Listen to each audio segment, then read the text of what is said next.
Okay, Dr. Kroll, you can go ahead and get started. Good evening, everyone. I'd like to take this moment to introduce our speaker. Her name is Ms. Paulucci. She is the APRN Senior Policy Advisor within the Policy Research and Education Department at the National Council of State Boards of Nursing. As a nurse practitioner with over 20 years of experience in the healthcare industry, Emily has combined experience in pediatric nursing as a registered nurse in pediatric intensive care unit, and then subsequently as a certified pediatric nurse practitioner in the pediatric care cardiac care unit at Ann and Robert H. Laurie Children's Hospital of Chicago. Emily has cared for critically ill pediatric patients with heart conditions and those undergoing open heart surgery in both the inpatient and outpatient setting. Emily also served on the Council of the Advanced Practice Nurses and was one of the creators of the APN Mentor Program that is still in place at the Ann and Robert H. Laurie Children's Hospital of Chicago. Ms. Paulucci, and sorry if I'm killing your name, has served as adjunct faculty through local universities and has traveled abroad to educate other hospital staff on nursing care for the critically ill pediatric population. Emily also has completed a Master's of Jurisprudence in Health Law. For the past 10 years, Emily has worked in the exams department of NCSBN. In this role, Emily has cultivated strong working relationships with NCSBN members and regulators. Her efforts have consistently been focused on guaranteeing that newly licensed nurses entering the profession are both safe and competent. Welcome, everyone, and welcome, Emily, to our DOC speakers events. Thank you. Thank you. Okay, on that note, I'm going to share my screen. And I know we have a little bit of a smaller group, so let me know if anyone has questions as I'm going. All right, can everyone see my screen? Not yet. Oh, not yet. Can you see it? Share. How about now? Yep, says you're starting to share. There you are. Okay, perfect. Okay, so again, yes, thank you so much. I really appreciate the invitation to present today and to have a chance to talk about the APRN consensus model. Yes, my name is Emily Paulucci. You were very close. Some people say Paulucci, but it's Paulucci, and I am the APRN Senior Policy Advisor here at NCSBN. So before we get started, just a little bit of background about NCSBN. So we love our acronyms. NCSBN is the National Council of State Boards of Nursing.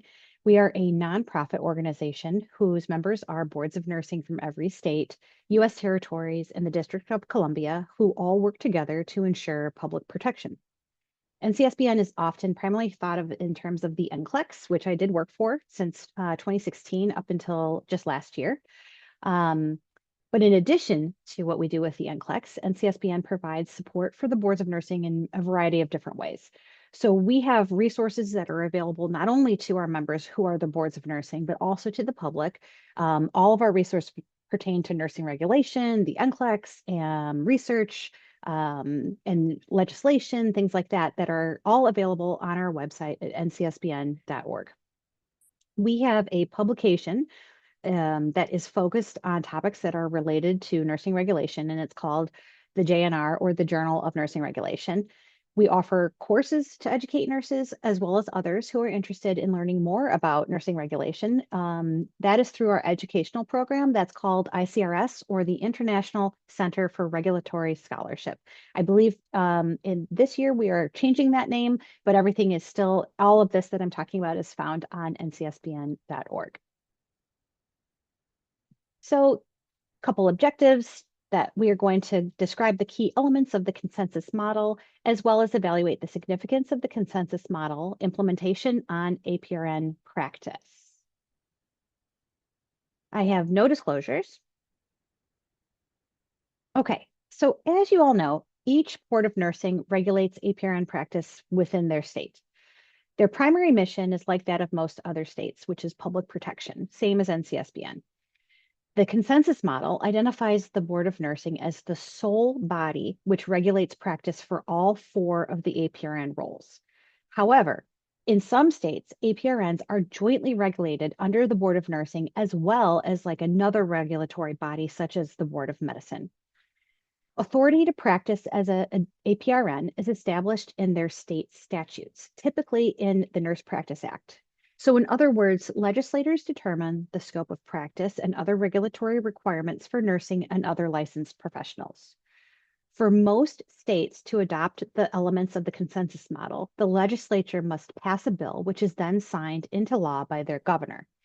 As you know, these bills can be pretty contentious, requiring negotiation with legislators, state APRN groups, APRN professional organizations, and regulators, as well as groups which oppose the bill.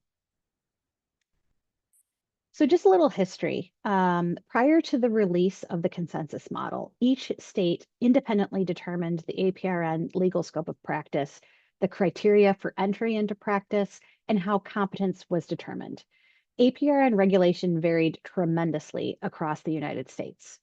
In some jurisdictions, APRNs had no title recognition or protection, and they practiced under the RN license using their academic degree title in practice settings only.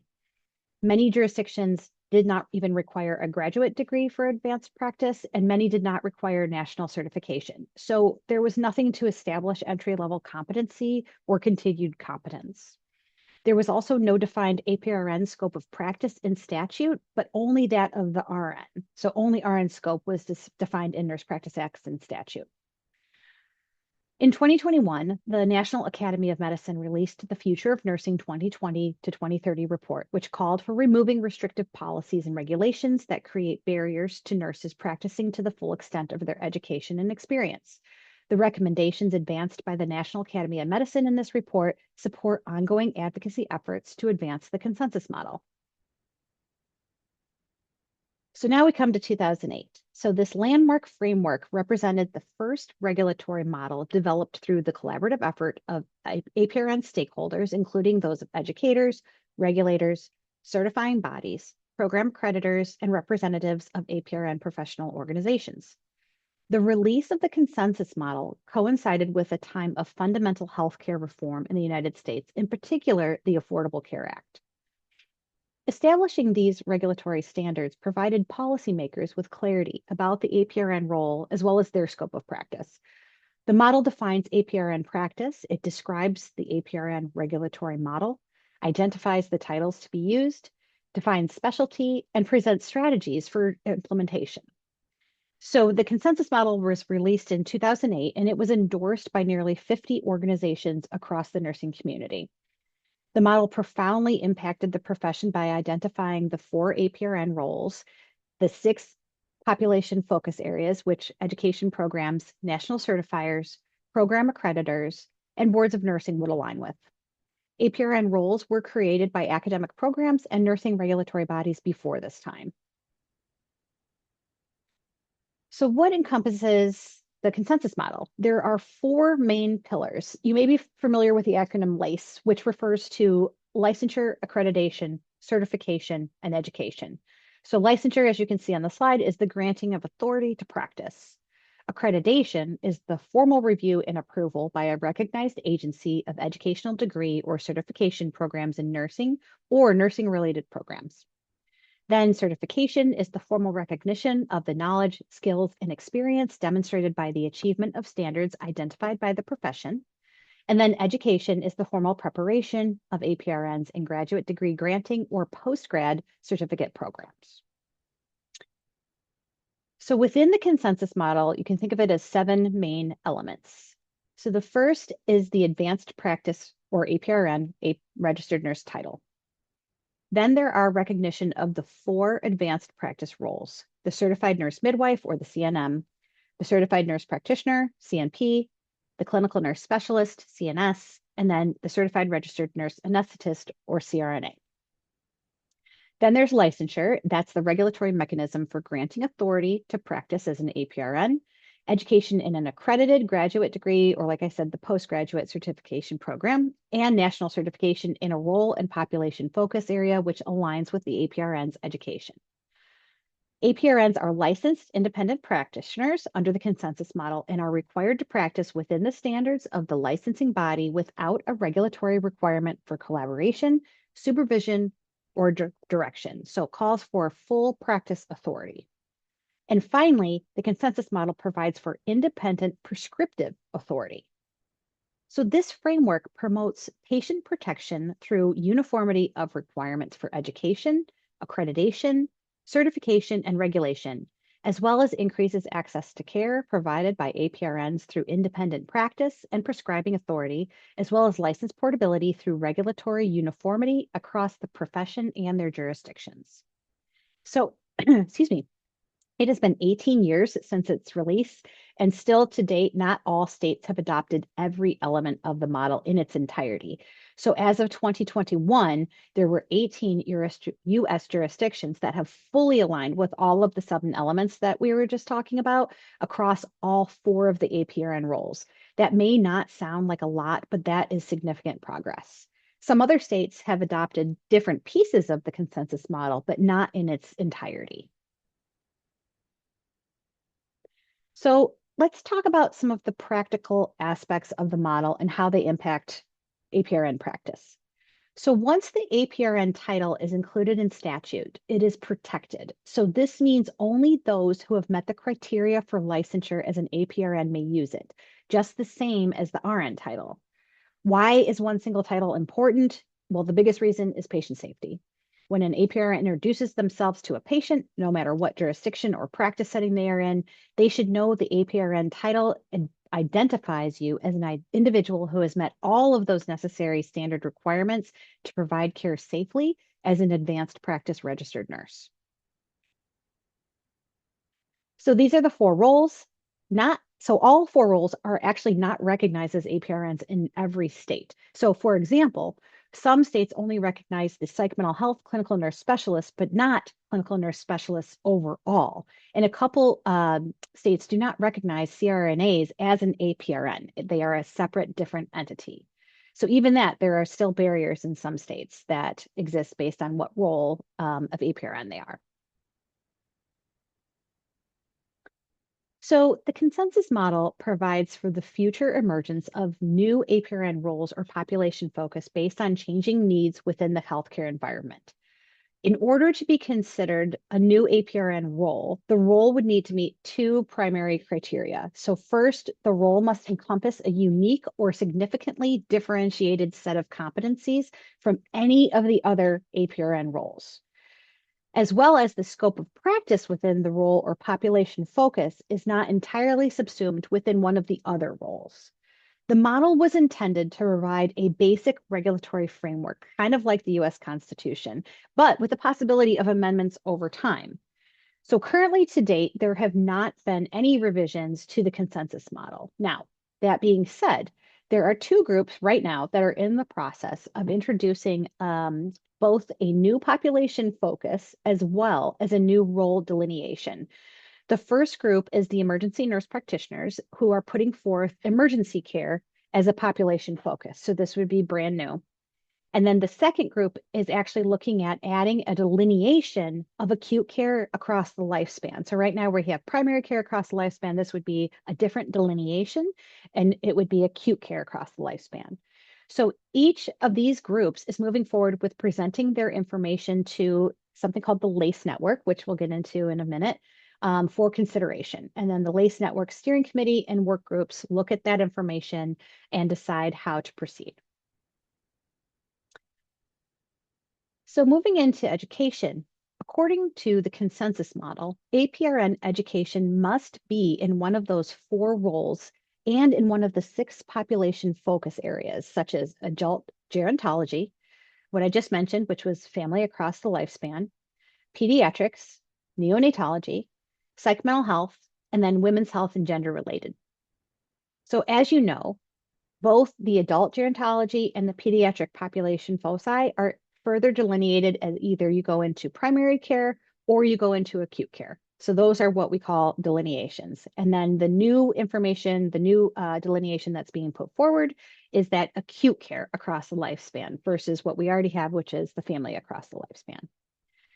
Every state now has graduate education as a requirement for APRN authority to practice.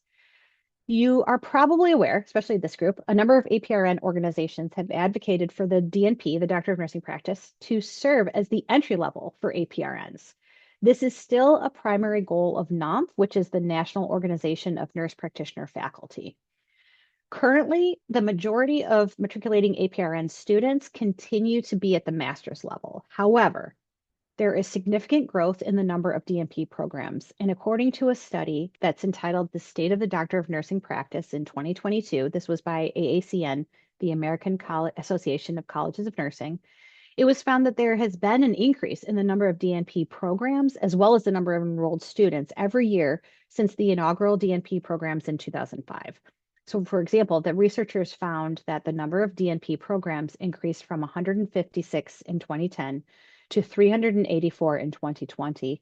And then the number of enrolled DNP students increased from around 6,600 in 2010 to almost 36,000 in 2020. So this continues to be something that NCSBN is looking at, and we're doing a new sub-analysis of our workforce data to look at more of these programs and where APRN students, what they're entering, what they're graduating with, where they're working, and so on and so forth. So more information eventually to come on that. So in order to align with the consensus model, APRN national certification exams must examine the candidate's knowledge related to the role and population focus of the completed education program. The exam must be psychometrically sound and legally defensible, as well as have a mechanism to assess ongoing competence of the APRN. So as mentioned previously, the majority of APRN students are in master's programs, and as a result, all but one of the APRN certifying bodies have maintained the master's degree as the educational requirement to sit for that exam. Currently, all U.S. CRNA education programs are now at the doctoral level. Their education programs aligned with the accrediting body, which is the Council on Accreditation of Nurse Anesthesia Educational Programs, as well as the National Board of Certification and Recertification for Nurse Anesthetists, which is the CRNA certifying body. So this alignment would be necessary in order for other roles to move to the DNP as well as a point of entry. So for an example, in order for nurse practitioners to pull them out of the group to move to the DNP as an entry-level point, all of the accreditors and certifiers would have to accept DNP as that entry-level point. This was a little bit easier for the CRNAs because they have one single accreditor and one single certifying body. The consensus model calls for authority for APRN practice to be granted via an APRN license, and that APRNs are licensed as independent practitioners in one of the 4 APRN roles within at least one of those 6 identified population foci. All states do not actually grant an APRN license, but some use another form of authorization to practice, and they use terms like certification or registration to practice. Recently, a couple of states do call it an APRN license, where others call it authorization to practice. So it just depends on the state. The consensus model itself states that APRNs are responsible for recognizing the scope of their experience and knowledge and for consulting with or referring to other healthcare providers as needed. Approximately half of U.S. jurisdictions currently have both independent practice and prescribing for all 4 roles. The other half require some sort of supervisory or collaborative relationship with a physician, which lasts the duration of time the APRN is licensed. These relationships may have all sorts of restrictions to practice. Some actually require the APRN to practice within a certain geographic proximity to the collaborating physician. And then in other cases, in other states, the APRN is actually required to pay a fee to the physician for their role as a collaborator. In recent years, some nurse practice acts have included a period of required practice relationship with a physician or an experienced APRN, and this is referred to as a transition to practice period or a TTP. This TTP serves as a legislative pathway to get to independent practice or full practice authority. The durations of these the duration of these periods, though, they vary depending on the state. So some TTPs also have additional requirements like continuing education or some sort of attestation by the physician to the completion of the supervised hours prior to the Board of Nursing granting that independent practice or full practice authority. So in addition to this, the consensus model states that APRNs are authorized to prescribe pharmacologic and non-pharmacologic therapies independently without any required physician supervision or collaboration. I don't think it will be a surprise to this group that independent practice and prescribing have been the areas which have drawn the greatest amount of opposition from different groups. These opponents cite concerns about overprescribing by unsupervised APRNs, although in 2020, a systematic review by an author named Yang found no correlation between full practice authority and overprescribing medications with a high potential for addiction, such as opioids. Other roadblocks to full practice authority can come from employers, by employers not allowing the APRN to practice to the full extent of their scope, despite actual statutory approval to do so. So for an example, if an APRN worked in an independent practice state, but their employer may actually choose to restrict an adult gerontology acute care nurse practitioner from prescribing medications except from a specific formula. They may require also consultation with a physician prior to a prescription being written. They may require chart or perform chart review or patient notes to be co-signed by the physician. So again, this definitely varies state to state. So the future, that study that I mentioned, the Future of Nursing 2020 to 2030 report calls for removing these restrictive policies and regulations which create those barriers to APRNs practicing to the full extent of their education and experience. These recommendations in this report support ongoing advocacy efforts to advance the consensus model. In addition to that, the American Association of Nurse Practitioners in March of 2014 cited that the Federal Trade Commission issued a policy paper that was titled Policy Perspectives, Competition, and the Regulation of Advanced Practice Nurses. This policy paper urged state policymakers to be cautious when evaluating proposals to limit the scope of practice of advanced practice registered nurses, and noting that NPs in the healthcare marketplace could provide consumer and health system benefits. According to the American Nurses Association, there is a national call to remove all barriers to full practice authority from organizations such as the Institute of Medicine, the National Governors Association, the Federal Trade Commission, like I mentioned, the Bipartisan Policy Center, as well as the Veterans Health Administration. So a nurse practitioner working at the VHA, because it's federally regulated, has full practice authority no matter what state you are working in. So there's also in the consensus model a grandfather clause, or there may be a grandfather clause. So a grandfather clause in legislation provides exemption to those who met previously existing requirements, but may not meet those newly established requirements. This type of provision was included in the consensus model in order to accommodate the many, many APRNs who were licensed prior to 2008, prior to the adoption of the model, as well as allow continued practice as various elements of the model were included in statute via the Nurse Practice Act. So the consensus model speaks to APRN specialties, specifically preparation for a specialty. So these specialties, such as pulmonology or cardiology, oncology, must build upon the APRN role, which is strongly recommended. The verbiage in the consensus model is that specialties they're above and beyond the licensure on top of the role and population focus. So to use myself as an example, I'm a pediatric nurse practitioner. I was educated and certified in primary care, but I would have the option to obtain additional certifications either in behavioral health or cardiology or, for example. Now, that being said, I would always need to maintain my primary pediatric nurse practitioner certification in primary care.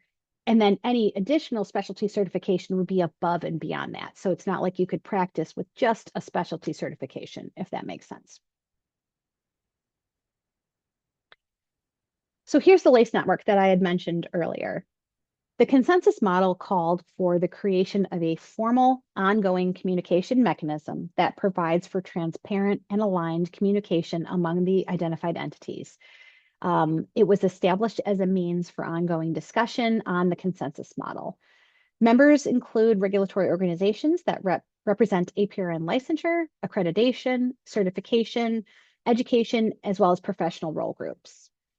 The network is composed of about 30 members, many of whom endorsed the original consensus model document. Most recently, this past in December, I became a member of the LACE steering committee, which I represent NCSPN in the licensure pillar. So it's licensure, accreditation, certification, and education. And then on the steering committee, we also have representatives that represent each different role of the APRNs. We meet monthly, and those two work groups that I was talking about, those two groups that want to advance the new delineation as well as a new population, those are presenting their information and up for discussion to the steering committee, which made a separate work group to kind of move all of this information forward. So in conclusion, the APRN consensus model is a national regulatory framework, but I do want to stress that it is up to each jurisdiction to adopt either different pieces of the consensus model, but as we hope, more states will adopt the consensus model in its entirety. Lastly, I know we're going to talk a little bit about some upcoming events you have, but I want to invite everyone and put in an unsolicited plug for the 2026 APRN Roundtable event that will take place on April 29th. That is a Wednesday. It is a virtual event. There will be more information that will be forthcoming. We don't have registration or anything up. We just have a little mention of it on NCSPN's website. But just for more information about it, we'll be expanding upon some of the things that I mentioned, including LACE Network and those working groups, the TTPs, things like that, on what we talked about here today. And we'll have a variety of subject matter experts that will be presenting, as well as Shannon Idzik from NOMF. She'll be presenting on DNP and some things in nursing education.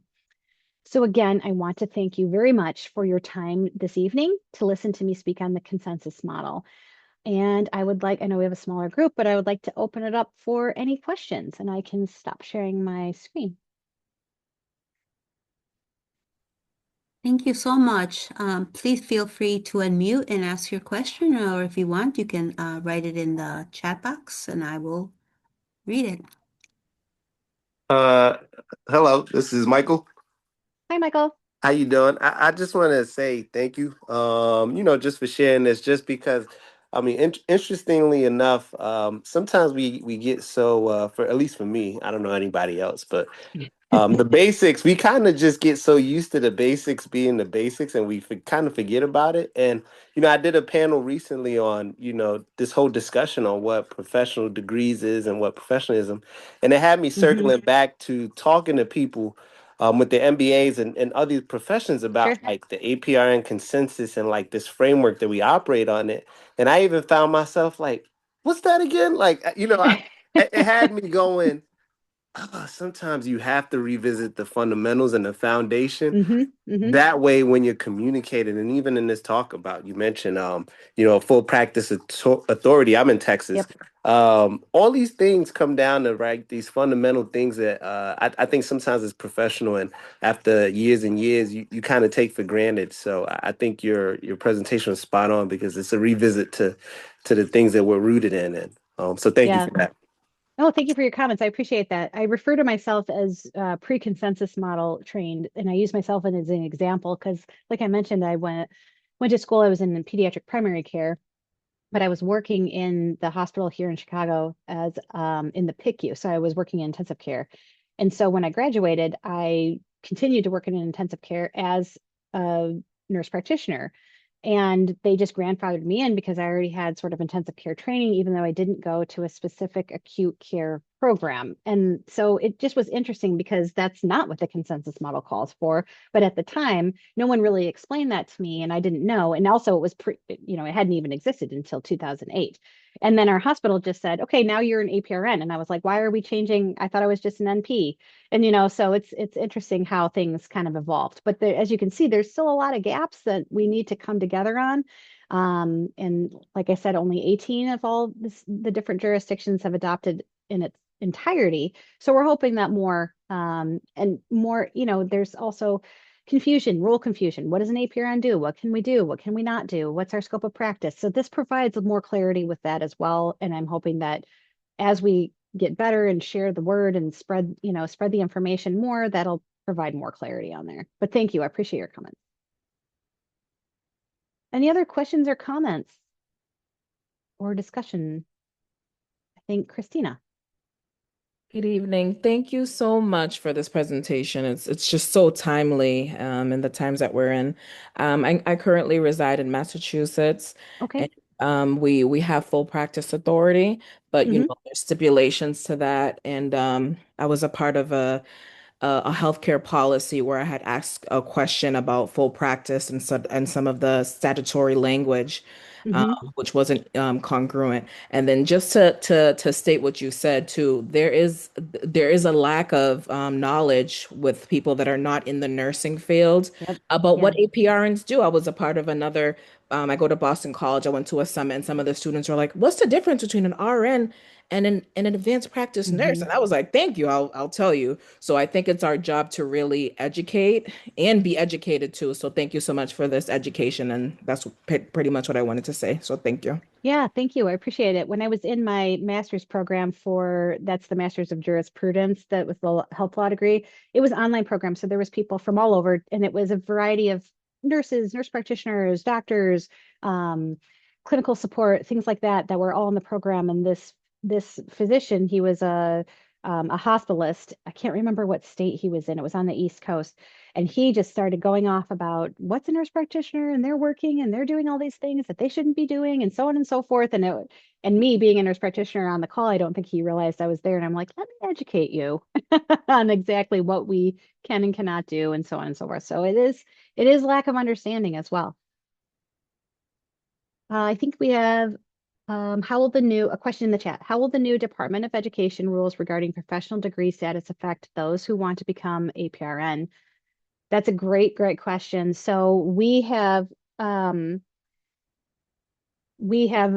at NCSBN, we have a whole government affairs team that is working on helping boards of nursing and people to sort of change that language so that it does not cap out, and that we are included in the professional nursing degree as a profession. As we all know, we are a profession and professional nurses. And so that we are not left out, and that there are not barriers to more people going back, getting nursing degrees, getting advanced degrees, getting a DNP, and so on and so forth. So I think another question also, do you think it's because there are so many different pathways to becoming an NP, direct entry? Yes, that also could be causing confusion. That's why I'm eager to see that study that I mentioned earlier, doing a sub-analysis of the nursing workforce study that NCSBN did. We did that, and all of the information was presented in 2024. So now we're going to take that and we're going to look at the advanced practice degrees, and we're going to also look at surveying what education programs nurses are going into, what they're graduating with, like I mentioned, what they're working, where their work, are they graduating with a master's and then they're getting an NP and then they're working as, in a med spa or something, where are people going? Because I do know also the workforce anticipates that the nurse practitioner market will be saturated by 2030. So where are all these nurses going to be working? What's going to be happening with that? So it's interesting, and I'm hoping I really want people to come to our virtual APRN roundtable, because we are going to have a bigger discussion on that. And that's the hot button question right now. Lastly, do I think it's critical for APRNs to have RN experience first? So that is a very hot topic right now amongst all different boards of nursing. So NCSBN does not have a stance on that. There is not a lot of information or data that is out there that says one way or the other. That being said, there are different states, Wisconsin, as well as is it Kansas or Arkansas? I think it's Arkansas, that have put requirements in as statute that says you have to be a nurse for X amount of hours. Either it's 2080, which is approximately, so 2080 is about 1 year, And so they're saying that it has to be almost 4,000. So that would be 2.5 to 3 years. But that experience, depending on the state that you're looking at, has different stipulations on what that experience can encompass. Can that be RN while you're in school? Can that be clinical in your APRN program that counts for those hours? So all of that is sort of an emerging topic that just a couple states have started to make legislation about. But then when you ask for the actual evidence behind it, I have yet to actually see any. So if anyone else knows of any, please let me know. I'm going to put my email in the chat too for anybody that wants to reach out after the fact, have a conversation, jump on a call. And I can also, I'll share with Maria and the people with not only my email, but the information to kind of see about the roundtable and other events that we have coming up. So our government affairs team is also looking at what states are doing. So I work closely with them so we can see what policies are coming through. But do I think it's critical? I'm not sure. I'd like to see the evidence. I know personally myself, the rule of thumb when I graduated was, oh, you had to be a nurse for 3 years before you even thought about going back to school. But like where that number came from, I have no idea. And I don't think it really came from anywhere. So if anyone else has any other comments or thoughts on that, I would love to hear them. You're welcome, Christina. I wanted to comment on what you just said about the 3 years. And I feel like in education, with so many programs out there, it's less and less. But then I Mm-hmm. read on LinkedIn, from like physician Yep. opponents to it and how they act sort of like people are getting their degrees in a mill and I granted that there's some programs that are a little shady, but most people are working while they're going to Yep. school. So by the time they finish, they've had a few years of experience. Granted, the more you work, the more you are experience in any field, but I don't think that your experience in the field of being a nurse practitioner or a master's, your experience in the field of a registered nurse, which is not the field that, you may want to go into. So, I mean, Right. I feel like it's, and I think that old school people kind of always use that excuse by saying, oh, well, they at least should have 3 years, but that's not realistic. Mm-hmm. And it hasn't been for many years. It's the same way when people say, oh, you should really start in med search. Why? I If was just gonna say that. if you don't Mm-hmm. know, if you know you don't want to work with adults and you don't want that, why do you have to do that? Why, where does it say that that's necessary? Yeah. I think when I graduated from my undergrad RN, I went to a school in Michigan and I moved to Chicago. They hired me directly into the PICU, but that's because I had a couple years of an externship in a PICU. So, there was a little bit of that, but I was only one of two people that were hired as new grads right into the PICU. And then fast forward, 5, 10, 15 years later, they're hiring them 30, 40 at a time, and orienting them to the unit or whatever that they're going to work on. So it definitely is interesting. The times change and healthcare changes. People are getting sicker, they're living longer, they're more acute. So we have to change with it. So that's why, when I mentioned the consensus model is kind of like the Constitution, it's open for modernization. And I think that time, could be upon us. And now these groups are coming forward. And I'm not 100% sure if they had tried before and weren't successful and are trying again, but I think it's definitely something to keep your eye on because it definitely shows that the consensus model is open for modernization and looking at what different populations and where the need is because we do have currently family nurse practitioners that work in ERs. And you have to think like here in Chicago, yeah, we probably have more of an abundance of nurse practitioners that are educated in acute care and they go right into the emergency room and so on and so forth. But like if you're in a rural area, you might be the only one, with the doctor and there aren't any other people that are there, so that's a different way of thinking about it. Same thing with acute care across the lifespan. Here we have a plethora of acute care programs and people coming out of those programs and going right and working in acute care settings in the hospitals. But what does that mean when you move to rural Nebraska or you know what I mean? It's not like that. So it's different. It's something to take into consideration. So I'm interested to see where those groups go. Definitely. So no other questions? Thank you so much, Emily, for Yes, the talk. We really absolutely. appreciate it. Dr. Did you want me to Aboy? share your end slides of your upcoming event? Yes, please. Okay, hold on one second.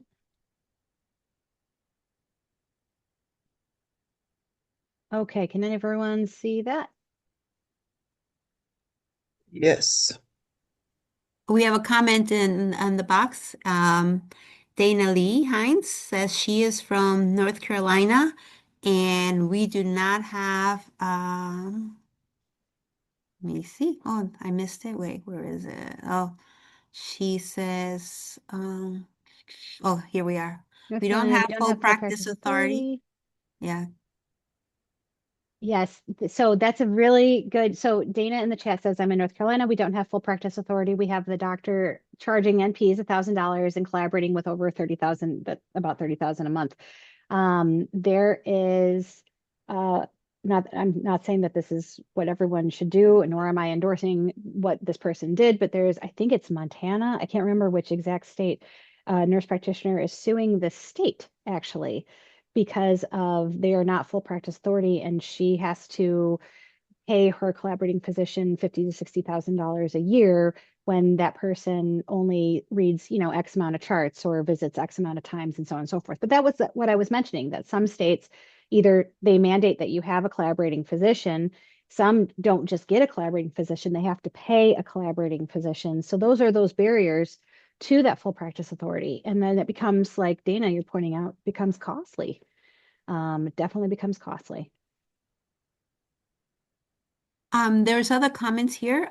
She also mentioned, how will the new Department of Education rules regarding professional degree status affect those who want to become APRNs, BSN to Oh, yeah. DMP, or MSN to DMP? I think we addressed that earlier, that we're looking at that. Now those rules are proposed rules. Those have not been actually passed yet. So we're looking, and I know a lot of people have been, there was a whole call out for letters to your congressmen and your senators and things like that. So as far as I know, all of that went forth. And if anyone wants more information, please emailing me on that. And because NCSBN has been helping, our government affairs team has been helping different groups communicate and try to get the word out for that. So I can provide more of an update through them. And then Christina, I'm not sure if she asked a question, but also, do you think it's because there are so many different pathways to becoming an MP? I think it was in relation to something you were Yeah, probably that's what we were talking thinking. Yeah. about the APRN to RN experience. These are great questions. All questions that many different people from many different boards of nursing across the United States are asking too. So I'm hoping that we'll have more evidence and more information to share. But again, that's a big hot topic, that RN experience, especially since some of those states have actually passed legislation. Emily, what's your Sure, I'll contact put it in the information? I can chat put it in right the chat. now. Okay. It's epaulucci@ncsbn.org. And then I don't know if you guys had more slides here. Oh yeah, follow us, get your social media out there. All righty. Well, thank you. And everybody got to see when we're having our our sixth annual conference in October. So we're hoping everybody will be looking out for emails regarding abstracts and join us in Detroit. We'll be in your neighborhood or your old neighborhood. My old neighborhood. Your Yes, old neighborhood. exactly. And our next month's speaker, Oh, I think you went on mute. oh, sorry. Our next month's speaker series is on Black maternal health, and that will be a panel discussion. So hopefully you all can join us. It's February the 26th, I believe, at 7:30. You will be provided one CE for that, and you should be provided one CE for this speaker series for tonight. So we'll get that information out to you as soon as possible regarding that. And then, Michael, you had a student speaker series coming up as well. Is that February or is that March? That'll be in March. I'm gonna have some recently minted DMP grads talk about. They did for the DMP project an advocacy toolkit for here in Texas, Oh, and I think it's a great. timely discussion. So we're gonna get them March. I'm shooting for March 12th, I believe. That one of the Thursdays in there. I'm sorry, I just got home, so I Oh, need to. that's okay. You're good. You're good. I didn't mean to put you on the spot, but I thought I would get that out there. Yeah, no problem. All right. Thank Michael you, will everyone, have, for joining oh, us. sorry. I was just going to say, Michael will have two speakers from Texas through your Board of Nursing that we'll be talking about med spas and IV hydration clinics at the roundtable. So I think that'll be a good discussion because you recently passed some legislation in Texas about that. So, well, thank you very much, everyone. It was very nice. I hope everyone has a good evening. And again, thank you for the invitation to speak. Thank you. Thank Have you a so good night. much. Good night. Good night, everyone.